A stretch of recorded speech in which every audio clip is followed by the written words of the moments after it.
और ईरान से वो फौरन बाहर निकलना चाहता है, फुल एंड फाइनल करके। पर्दे के पीछे से एक ऐसी तैयारी की चर्चा की जा रही है जिससे ईरान पर बहुत बड़ा अटैक किया जा सके। इसके लिए इजराइल में 40 एयर रिफ्यूलर टैंक्स तैनात कर दिए गए हैं, यानी ताबड़तोड़ हवाई हमले हो सकते हैं। सूत्रों के हवाले से यह भी जानकारी मिली है कि कुछ सीनेट के सदस्यों को यह भी ब्रीफ किया गया है कि इसमें कुछ अमेरिकन की जान जा सकती है। तो क्या बूट्स ऑन ग्राउंड भी होने वाला है? सबसे इंपॉर्टेंट बात मैं आपको बताता हूं, अमेरिका एक बहुत बड़ा अटैक प्लान कर रहा है, लेकिन मुझे लगता है कि अमेरिका के लिए यह सुसाइडल अटेम्प्ट हो सकता है। ईरान के साथ बढ़ता तनाव और इजराइल का रक्षात्मक दबाव और क्षेत्र में अमेरिकी सैन्य बलों को फिर से बहुत बड़े खतरे में खींच रहा है। अमेरिका ने एक एडवाइजरी जारी किया और मिडिल ईस्ट के करीब 10 देशों से अमेरिकी नागरिकों को तत्काल प्रभाव से देश छोड़ने को कहा है। आखिर मिडिल ईस्ट में पर्दे के पीछे क्या प्लान हो रहा है? क्या अमेरिका ईरान के लिए कुछ खतरनाक करने जा रहा है? और जाहिर सी बात है, अगर ईरान के लिए कुछ खतरनाक प्लान करेगा या ईरान पर हमले करेगा तो ईरान पलटवार मिडिल ईस्ट में करेगा, क्योंकि ईरान के पास फिलहाल वो आईसीबीएम डेवलप नहीं है जो 14,000 किलोमीटर अमेरिका में जाकर मार कर सके। अगर ईरान पर हमला होगा तो ईरान मिडिल ईस्ट पर हमला करेगा। तो अमेरिका ने पूरे मिडिल ईस्ट के लिए एडवाइजरी जारी कर दी कि भाई आप जो है अमेरिकन जो है वो मिडिल ईस्ट खाली कर दें। यानी अमेरिका ईरान में बहुत बड़ा अटैक प्लान कर रहा है, लेकिन ये मिडिल ईस्ट में सबसे बड़ा हमले का प्लान अमेरिका के लिए सुसाइडल भी साबित हो सकता है। सेकेंड वर्ल्ड वॉर के बाद अमेरिका ने जब भी मिडिल ईस्ट में सीधे सैन्य हस्तक्षेप किया है, चाहे वो इराक हो, अफगानिस्तान हो, उसके परिणाम अमेरिका के लिए बहुत दर्दनाक रहे हैं, बहुत विनाशकारी रहे हैं। और इस बार ईरान के साथ सीधी टक्कर की जो पटकथा लिखी गई है वो वियतनाम और इराक से भी ज्यादा भयावह साबित हो सकती है। अमेरिका में इकोनॉमी और डॉलर का गिरता प्रभाव, यूक्रेन और इंडो पैसिफिक में बटे संसाधनों के बीच ईरान जैसे भौगोलिक और रणनीतिक रूप से मजबूत देश से टकराने की सूचना भी आत्महत्या है। जंग की भाषा में इसे ओवर स्ट्रेचिंग कहते हैं, यानी औकात से ज्यादा पांव फैला देना। वो कहते हैं ना, जितनी चादर हो उतनी ही पैर फैलानी चाहिए। यहां उल्टा हो गया है। ओवर स्ट्रेचिंग किसी भी साम्राज्य के पतन का कारण बनता है।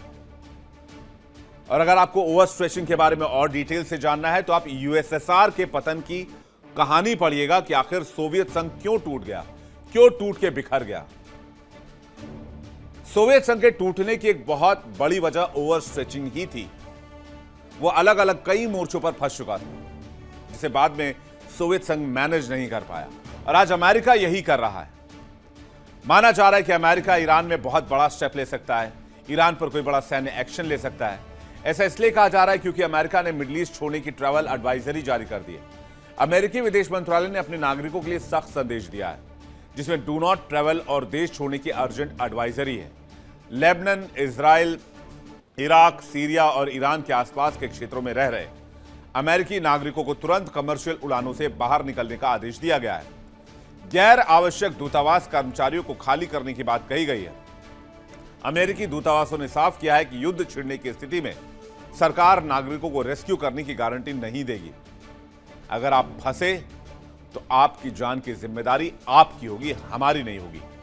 अब जरा नक्शे पर देखते हैं अमेरिका ने कहां कहां से अमेरिकन को निकल जाने की चेतावनी जारी की है। नक्शे के जरिए अगर हम देखें तो अमेरिका ने अपने नागरिकों के लिए जितना आप रेड एरिया देख रहे हैं, इन तमाम देशों को छोड़ देने को कहा है।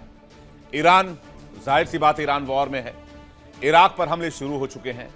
सऊदी अरब और आपका यमन, ओमान, संयुक्त अरब अमीरात, तो सऊदी अरब और संयुक्त अरब अमीरात, कतर, बहरीन, कुवैत, ये वो इलाके हैं जो स्ट्रेटेजिकली बहुत इंपॉर्टेंट माने जाते हैं। आप इसको समझने की कोशिश कीजिए।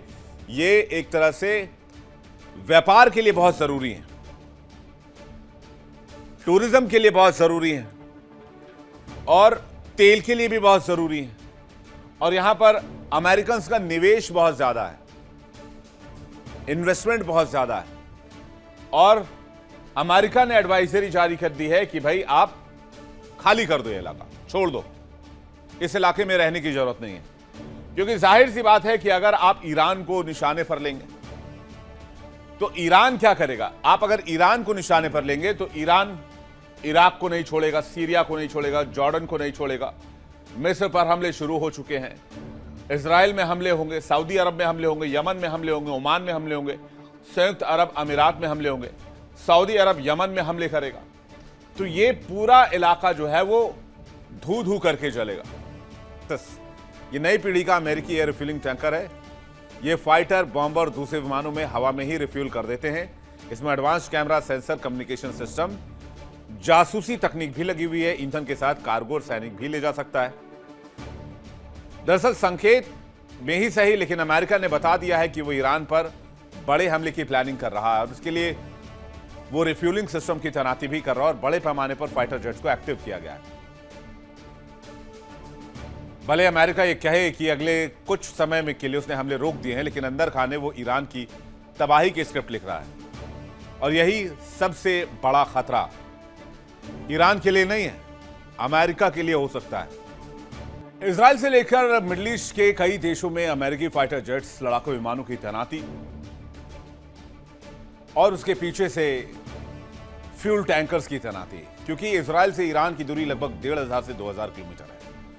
फाइटर जेट जब भारी मात्रा में बम और मिसाइलें लाद कर उड़ते हैं तो उनका ईंधन बहुत जल्दी खत्म होता है, इसलिए रिफ्यूलिंग टैंकर की मदद से जेट्स को वापस बेस पर उतरे बिना ही हवा में ही रिफ्यूल कर दिया जाता है, जिससे वो ईरान की गहराई में जाकर अलग अलग ठिकानों पर हमले कर सके। इसलिए रिफ्यूलिंग विमानों की तैनाती की जा रही है। अब एक बात तो साफ है कि मिडिल ईस्ट में हमले के लिए, आक्रमण के लिए साजो सामान जुटाया जा रहा है, अमेरिकी नागरिकों को निकाला जा रहा है और भारी मात्रा में गोला बारूद जुटाए जा रहे हैं। अभी हाल में ही ईरान पर हमला रोकने वाला प्रस्ताव भी अमेरिका के संसद में गिर गया।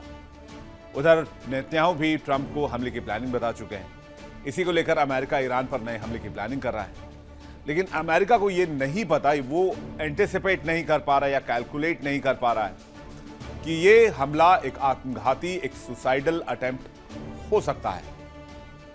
क्योंकि ईरान कोई इराक तो है नहीं, अफगानिस्तान भी नहीं है। ईरान की जो भौगोलिक बनावट है, पहाड़ी इलाके हैं, उसकी उन्नत बैलिस्टिक मिसाइल तकनीक है, उसका जो पूरा डेमोग्राफी है, जियोग्राफी है, वो मिडिल ईस्ट में उसे एक अलग ताकत देता है और साथ में उसका एक्सेस ऑफ रेजिस्टेंस भी है। ईरान के ज्यादातर मिसाइल न्यूक्लियर बेस पहाड़ के सैकड़ों फीट नीचे मिसाइल सिटीज में रखे गए हैं, जिन्हें पारंपरिक बमबारी से पूरी तरह तबाह करना नामुमकिन जैसा है। ईरान अमेरिकी विमान वाहक पोतों को डुबाने के लिए हजारों की संख्या में सस्ते ड्रोन और हाइपरसोनिक एंटी-शिप मिसाइलों का इस्तेमाल कर सकता है। और उधर होर्मुज बंद कर दुनिया में पहले ही ईरान महंगाई बम फोड़ चुका है। इतना सब कुछ लूटने और बर्बाद करने के बाद भी अमेरिका ईरान में किसी प्रकार का सीधा आक्रमण करता है तो वो आर्थिक और सैन्य रूप से आत्मघाती ही माना जाएगा। ये बात अभी तक डोनाल्ड ट्रंप नहीं समझ पा रहे।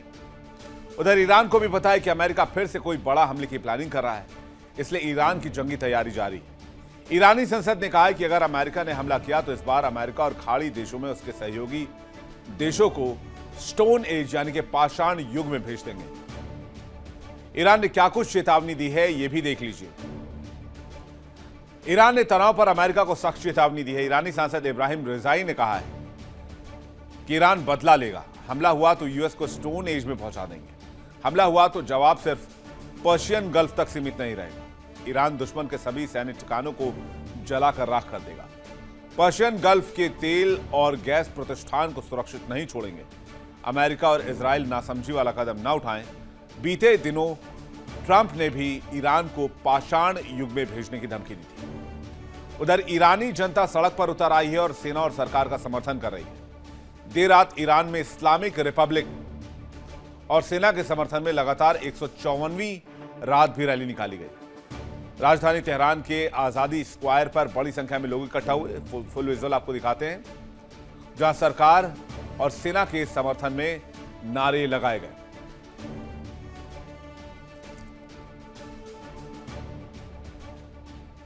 एक और जहां ईरान में जोश का माहौल है, जज्बे का माहौल है, राष्ट्रवाद का माहौल है, जश्न का माहौल है, तो दूसरी ओर अमेरिका और इजराइल में वहां की सरकार की नीतियों का विरोध किया जा रहा है। इसी बीच ट्रंप ने ऐलान किया कि सऊदी के कहने पर ईरान पर होने वाले हमले को फिलहाल रोक दिया गया है। यह हमला फिलहाल कुछ दिनों के लिए रोका गया है। ट्रंप ने यहां तक कह दिया कि ईरान से बातचीत जारी है। ट्रंप की धमकी से लेकर उनके यू टर्न मारने तक की कहानी क्या कुछ कहती है, यह भी समझ लीजिए। 8 जुलाई ईरान ने होर्मुज स्ट्रेट में जहाजों को रोका।